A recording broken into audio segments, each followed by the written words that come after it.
बिस्मिल्लाहिर्रहमानिर्रहीम। अस्सलामु अलैकुम। Lecture number 12 states Chebyshev inequality, the empirical rule and 5 number system. ये 3 टॉपिक हैं। इस वीडियो में अगर कंप्लीट हो जाते हैं तो ठीक है, वरना इसके लिए जो रह जाएगा उसमें अलग से वीडियो बना लेंगे। हमने लास्ट लेक्चर में पढ़ा जो कंसेप्ट था स्टैंडर्ड डेविएशन का, वेरिएंस का, और वो स्टैंडर्ड डेविएशन और वेरिएंस का जो कॉन्सेप्ट है वो इंतहाई इम्पोर्टेंट है इस चेबाशेव थ्योरम को समझने के लिए, क्योंकि ये भी स्टैंडर्ड डेविएशन और मीन की बात करता है, और ये भी जो है वो डेटा के डिस्पर्जन को, उसके फैलाव को बयान करता है।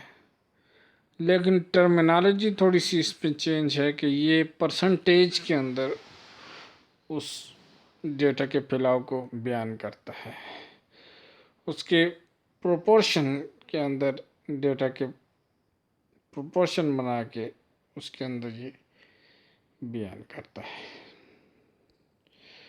और ये जो इस किस्म का ये जो डेटा होता है इस थ्योरम के हवाले से, ये फार्मूला चेबाशेव थ्योरम जो है, किसी किस्म का भी डेटा हो, किसी किस्म की शेप ऑफ फ्रीक्वेंसी हो, उसमें ये इस्तेमाल होता है कि उसमें ये रिगार्ड नहीं किया जाता कि शेप ऑफ फ्रीक्वेंसी क्या है। इस थ्योरम को जब हम पढ़ने जाएंगे या इसको समझने की कोशिश करेंगे तो उसके अंदर जो सबसे पहले हमने देखना है इसका फार्मूला क्या है, किस फार्मूले के ऊपर ये बात कर रहा है। तो यहाँ पे हम देखें तो इस फार्मूले के अंदर फॉर एनी नंबर के ग्रेटर देन 1 एटलीस्ट 1 माइनस 1/2 ये के स्क्वायर है, 1 minus 1/k² of the data value falls within the k standard deviation of the mean within the interval mean minus ks mean plus ks। ये theorem बात कर रहा है। बात को ज़रा सा समझने की ज़रूरत है कि यहाँ पे क्या कह रहा है। एक तो जो k की वैल्यू है वो ग्रेटर देन 1 होनी चाहिए, यानी 2, 3, 4 ऐसे उसकी। दूसरी बात यह है कि इसने 4 जो पोर्शन बना लिए डेटा के, 4 पोर्शन, और 4 पोर्शन 25, 25, 25 एंड 25, 100% को 4 पोर्शन के अंदर डिवाइड कर दिया। अब वो 4 पोर्शन जो बनाए गए वो 25 को अगर हम 4 के साथ मल्टीप्लाई करते हैं तो 100 होता है, तो इसलिए इसने ये 25 यहाँ पे कंसीडर किया। बात ये है कि ये बात करता है 2k की जो वैल्यू होगी 2 होगी, 3 होगी या 4 होगी। अब 4 मैंने कहा कि 4 पोर्शन बने, लेकिन पहला पोर्शन जो है 1 वाला, उसके लिए इसने ये पाबंदी लगा दी कि k जो है ग्रेटर देन 1 होना चाहिए, तो इसलिए हम 2 लेंगे। अब 2 पे हमारे पास क्या वैल्यू आती है, 3 पे हमारे पास क्या वैल्यू आती है, ये हमने यहाँ पे चेक करना होगा। और ये 1 माइनस 1/2k², इसके अंदर 2 चीज़ें हैं, एक तो मीन है, एक आपका स्टैंडर्ड डेविएशन। ये जो इंटरवल आपको दिया हुआ है, मीन माइनस के एस, मीन प्लस के एस, ये इनइक्वालिटीज़ हैं। ये माइनस और प्लस जो है ना, माइनस कभी माइनस है और कभी प्लस है, यहाँ पे ये इनइक्वालिटीज़ को शो कर रहा है, और यही है चेबीशेव थ्योरम ऑफ इनइक्वालिटीज़। तो यहाँ पे अगर हम बात करते हैं तो वो इस थ्योरम के अंदर वो ये कहता है कि एटलीस्ट जो है कम अज़ कम ऐसा होना ज़रूरी है, कम अज़ कम आपका 3/4 ये जो पोर्शन है 3/4 वो फॉल करना चाहिए two standard deviation of mean के अंदर। कहने का मतलब ये हुआ कि मीन माइनस 2 स्टैंडर्ड डेविएशन और मीन प्लस 2 स्टैंडर्ड डेविएशन, तो आपका 75% डेटा एटलीस्ट, अल्फाज को गौर से सुन लें, 75% डेटा एट लीस्ट, कम अज कम 75% डेटा वो फॉल करना चाहिए two standard deviation of mean में। बात समझ आई थी? ये कहता है कि 1 - 1 और के स्क्वायर को जो वो कहता है, तो उसका इंटरवल उसने दिया है मीन माइनस के एस, मीन प्लस के एस। तो के की वैल्यू जब आप 2 लेंगे, वो ग्रेटर देन 1 है तो 2 से स्टार्ट होगी। 2 जब लेंगे तो इसका मतलब है 2 स्टैंडर्ड डेविएशन। जब 3 लेंगे के की वैल्यू तो 3 स्टैंडर्ड डेविएशन। जब के की वैल्यू 4 लेंगे 4 स्टैंडर्ड डेविएशन। यहाँ पे आपने के की वैल्यू ली है 2, तो 2 स्टैंडर्ड डेविएशन के अंदर जो डेटा फॉल करना चाहिए वो आपका 3/4। 3/4 को अगर कन्वर्ट करते हैं परसेंटेज के अंदर, तो 75% आपका जो डेटा है वो फॉल करना चाहिए 2 स्टैंडर्ड डेविएशन के अंदर। यानी mean minus 2s, mean plus 2s, ये एटलीस्ट आपका फॉल करना चाहिए 75%। दूसरी बात वो ये कहता है, पहली बात उसने कहा 75% आपका डेटा जो है अगर 2 स्टैंडर्ड डेविएशन है तो वो फॉल करेगा 2 स्टैंडर्ड डेविएशन की वो जो इंटरवल है उसके अंदर। अगर आपका डेटा 8/9 है तो वो फॉल करेगा 3 स्टैंडर्ड डेविएशन ऑफ मीन। 8/9 से क्या मुराद है जी? यानी कि आपका डेटा 8/9 आप इसको कन्वर्ट करते हैं तो 3s के अंदर ये आपका जो है डेटा फॉल करना चाहिए। इसको मज़ीद क्लियर करते हैं, कितने परसेंट आपका डेटा जो है वो फॉल करना चाहिए इसके अंदर। तो 8/9 जो है इसको जब आप परसेंटेज के अंदर लेके जाएंगे, ठीक है, 8/9 मल्टीप्लाई बाय 100 करेंगे तो आपको यहाँ पे पता चल जाएगा कि कितने परसेंट आपका डेटा जो है इसको मल्टीप्लाई बाय 100 करें तो आपकी परसेंटेज यहाँ पे आ जाएगी।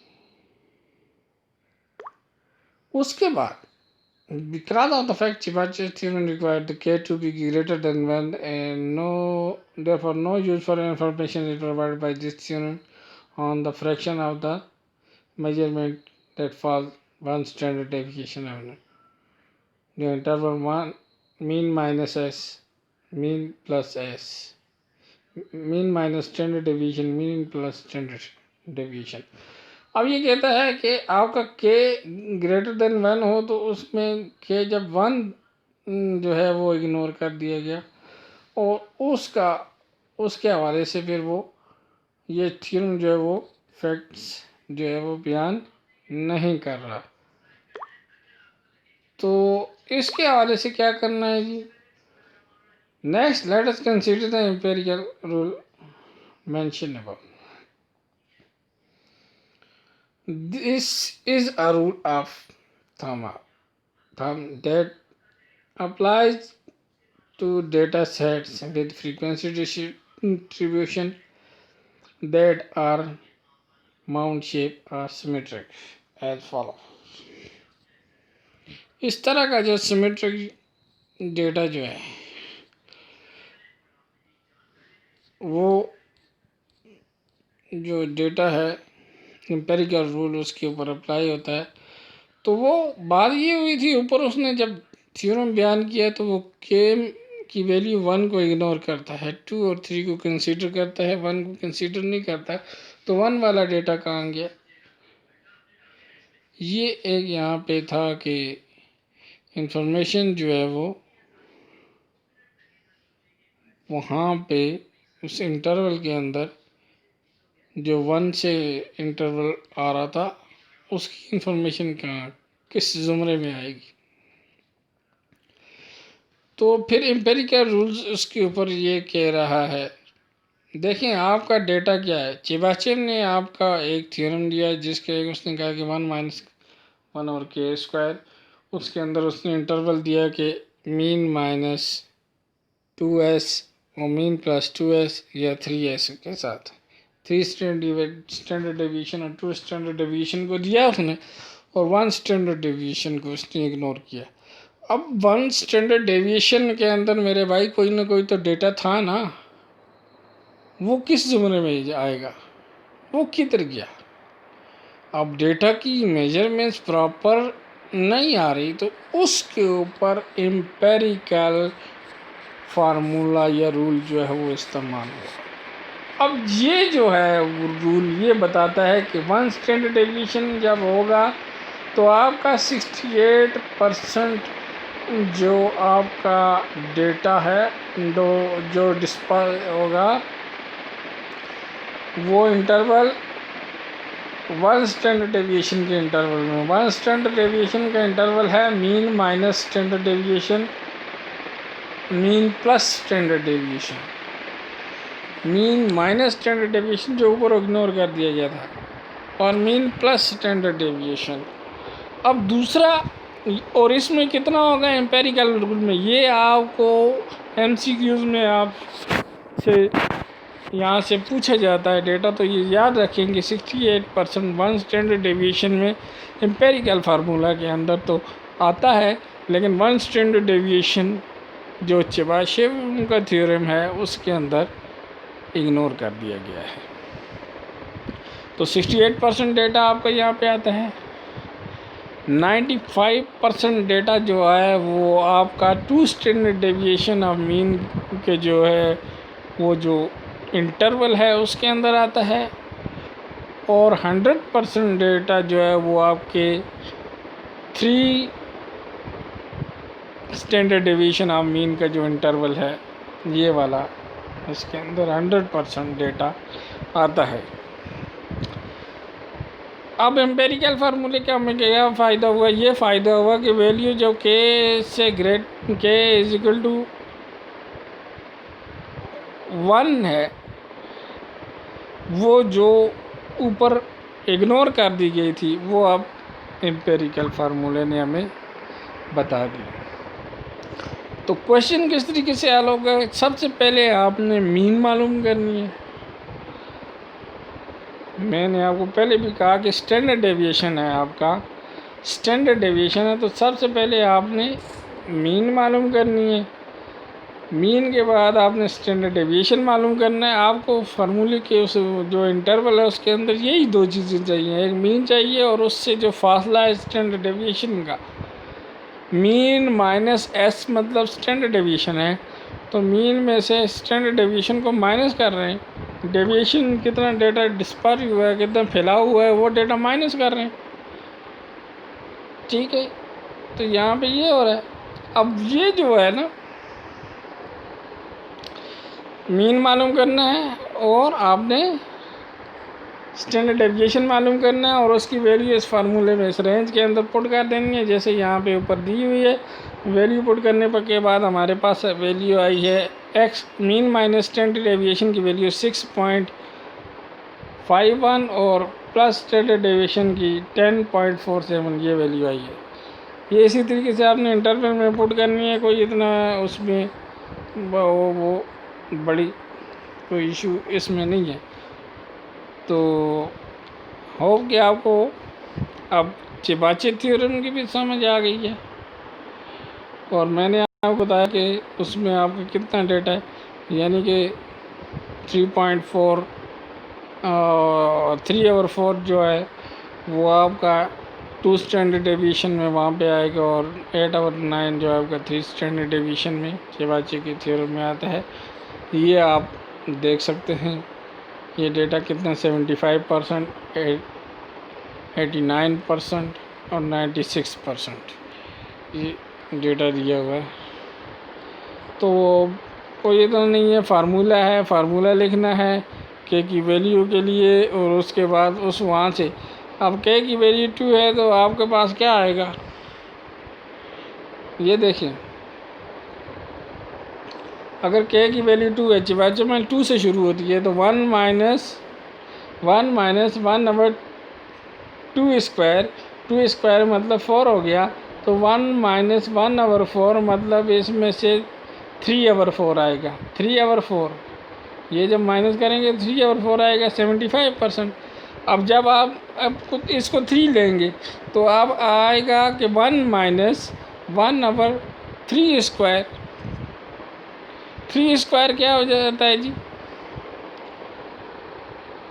3 3 9, तो 9 माइनस 1 यहाँ पे आ जाएगा, 9 माइनस 1/9 8/9। तो 8/9 आपका जो डेटा है जब आएगा तो उसको आप कन्वर्ट करेंगे परसेंटेज में, तो आपको वहाँ पे उसकी परसेंटेज की वैल्यू मिल जाएगी, यानी 89% जैसे आएगा आपका डेटा वो, तो वो आपका, और ये सिमेट्रिक कर्व है। अच्छा जी, आपको जो इस पे से पूछा जाएगा ऊपर में सवाल में से, तो ज़्यादा से आपको पूछा जाएगा इसके इंटरवल के हवाले से एमसीक्यूज़ के अंदर, और फिर आपको पूछा जाएगा इसमें से कि उसका डेटा कितना आता है, वो आपने कैलकुलेट कर लेना है, इंटरवल का फार्मूला लगा के ये आपने मालूम कर लेना। 5 नंबर सिस्टम, इसमें Q0, X0, Q1, median, Q3 and XM. It provides us a quite good idea about the shape of the distribution. If the data were perfectly symmetrical, following will be true.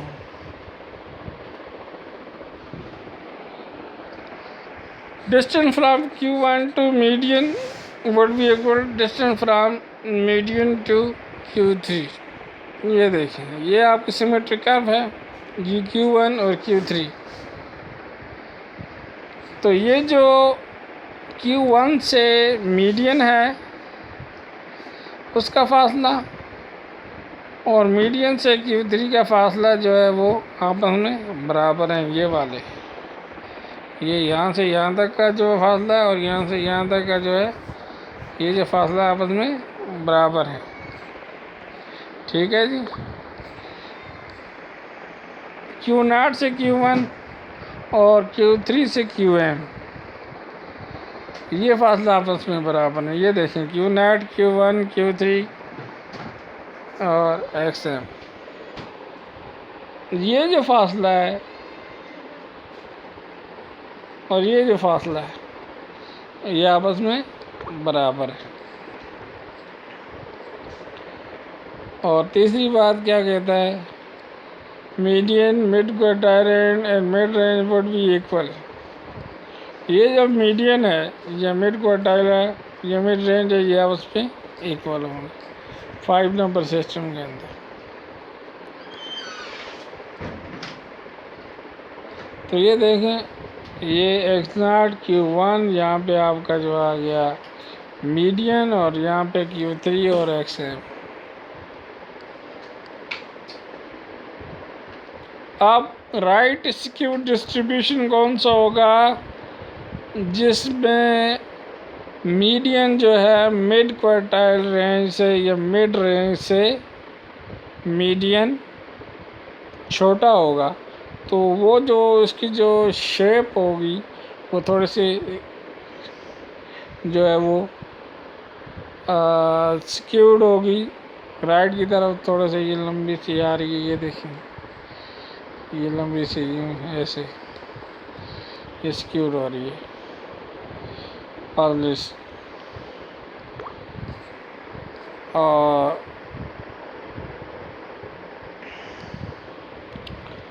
ये skewed. अच्छा जी, ये एक मिसाल दी हुई है जिसमें university है और उसकी कास्ट है।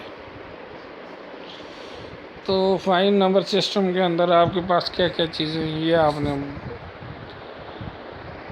डेटा असेंडिंग ऑर्डर में आपने किया तो आपके पास क्या क्या चीज़ें आती है। x0 आपके पास होता है, XM आपके पास होता है, Q1 आपके पास है, Q3 आपके पास है। 5 नंबर में पहला नंबर x0, दूसरा Q1, तीसरा आपके पास मीडियन, चौथा आपके पास Q3 और 5वां नंबर जो है वो आपके पास XM है। ये 5 नंबर है। और x0 क्या होता है, x0 ये आपको मैं डेटा से बताता हूँ। x0 जो है आपका data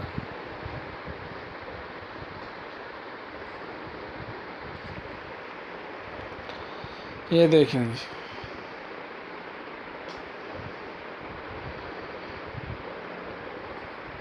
if we carry out the relevant computation, median जो है यहाँ पे आपने मीडियन मालूम करनी है। यहाँ पे आपने फर्स्ट क्वार्टाइल जो Q1 है वो मालूम करना है, फर्स्ट क्वार्टाइल और थर्ड क्वार्टाइल का मैंने आपको बताया फार्मूला, पीछे वीडियो बताई हुई है कि क्वार्टाइल कैसे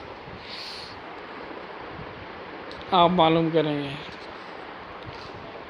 और 5 नंबर में पहले आपने इस डेटा को अरेंज कर लिया असेंडिंग ऑर्डर के अंदर। असेंडिंग ऑर्डर के अंदर जब आपने इसको अरेंज किया तो सबसे लोवेस्ट जो था आपका डेटा वो x0 हो गया, ठीक है। ये लोएस्ट वैल्यू हो गई और सबसे हाईएस्ट वैल्यू आपकी ये जो यहाँ पे आ रही, मैं आपको थोड़ा सा निशान लगा के बता दूँ, कटिंग हो रही है, ये देखिए लोएस्ट वैल्यू और हाईएस्ट वैल्यू, ये दो वैल्यू हैं। तो सबसे छोटी वैल्यू आपकी x0 है और सबसे हाईएस्ट वैल्यू आपकी XM है। Q1 जो है वो आपका फर्स्ट क्वार्टाइल है, ये कैलकुलेट करना पड़ेगा आपको फर्स्ट क्वार्टाइल के फार्मूले से, और थर्ड क्वार्टाइल के फार्मूले से Q3 मालूम करना पड़ेगा। उसके बाद आपको मालूम करना पड़ेगा मीडियन। 3 चीज़ें यहाँ पे आपको कैलकुलेट करनी है, फर्स्ट क्वार्टाइल, थर्ड क्वार्टाइल और मीडियन। ये फार्मूले लगा के आप कैलकुलेट कर लें तो इससे आपका 5 नंबर सिस्टम जो है वो क्लियर हो जाएगा। 5 नंबर सिस्टम के अंदर यही 5 चीज़ें आती हैं। पहला नंबर है x0, दूसरा है Q1, तीसरा है मीडियन, चौथा है Q3 और 5 में है XM। तो X0 लोएस्ट वैल्यू और XM highest value, Q1 first quartile, Q3 third quartile और मीडियन। तो ये चीज़ें आपने करनी है कैलकुलेट। 3 चीज़ें यहाँ पे, 3 फार्मूले हैं, ये लगा के ये आप मालूम कर लें। ये आपको आसान है आपके लिए और ये वाली वैल्यू भी आसान है। तो आज का लेक्चर जो है यहाँ पे अख्ताम करते हैं। तो नेक्स्ट वीडियो के लिए आपको थोड़ा सा इंतज़ार करना पड़ेगा। तो अगर वीडियो अच्छी लगी है तो चैनल को सब्सक्राइब करें और बेल आइकन को दबाएं और दोस्तों के साथ शेयर करें और मेरी हौसला अफजाई करें। तब तक के लिए अल्लाह हाफिज़।